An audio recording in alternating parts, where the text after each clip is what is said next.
BRS అధినేత మాజీ CM KCR తన కుమార్తె ఎమ్మెల్సీ కవిత జైలులో ఉండటంపై ఆసక్తికర వ్యాఖ్యలు చేశారు. మంగళవారం కేసీఆర్ అధ్యక్షతన ఈ పార్టీ శాసనసభ పక్షం సమావేశమైంది. పార్టీ కేంద్ర కార్యాలయం తెలంగాణ భవన్లో జరిగిన ఈ భేటీలో పార్టీ ఎమ్మెల్యేలు, ఎమ్మెల్సీలు పాల్గొన్నారు. ఈ సందర్భంగా బడ్జెట్ సమావేశాల్లో అనుసరించాల్సిన వ్యూహం, కార్యాచరణపై కేసీఆర్ దిశానిర్దేశం చేశారు.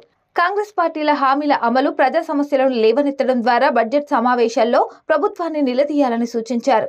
ఉభయ సభల్లో ప్రస్తావించాల్సిన అంశాలు, లేవనెత్తిన విషయాలపై మార్గనిర్దేశం చేశారు.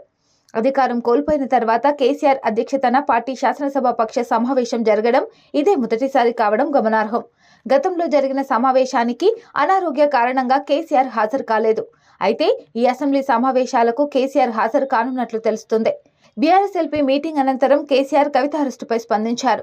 రాజకీయ కక్షతోనే తన కుమార్తె కవితను జైల్లో పెట్టారని, సొంత కుమార్తె జైల్లో ఉంటే కన్నతండ్రిగా బాధ ఉండదా అని కేసీఆర్ వ్యాఖ్యానించారు. తాను అగ్నిపర్వతంలా ఉన్నట్లు పేర్కొన్నారు. పార్టీలో క్లిష్ట పరిస్థితులు ఏమీ లేవని, ఇంతకంటే ఇబ్బందికర పరిస్థితుల్లోనే తెలంగాణ సాధించామని కేసీఆర్ చెప్పారు. 4 ఎమ్మెల్యేలతో కాంగ్రెస్ అధికారంలోకి రాలేదా?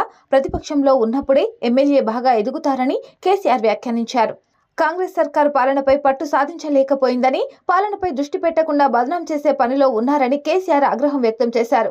7 నెలల రేవంత్ పాలనలోనే శాంతి భద్రతలు ఎందుకు అదుపు తప్పుతున్నాయని కేసీఆర్ ప్రశ్నించారు. మరోవైపు పార్టీ ఫిరాయింపుల అంశంపైన కేసీఆర్ తీవ్రంగా స్పందించారు. ఎక్కడో ఉన్న వారిని నేతలను చేస్తే పదవులు వచ్చాక పార్టీని వీడుతున్నారని అసహనం వ్యక్తం చేశారు.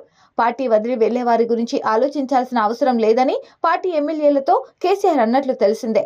మరోవైపు ఈ అసెంబ్లీ సమావేశాలకు శాసన మండలిలో బీఆర్ఎస్ పక్ష నేతగా మధుసూదనాచారిని ప్రకటించారు కేసీఆర్.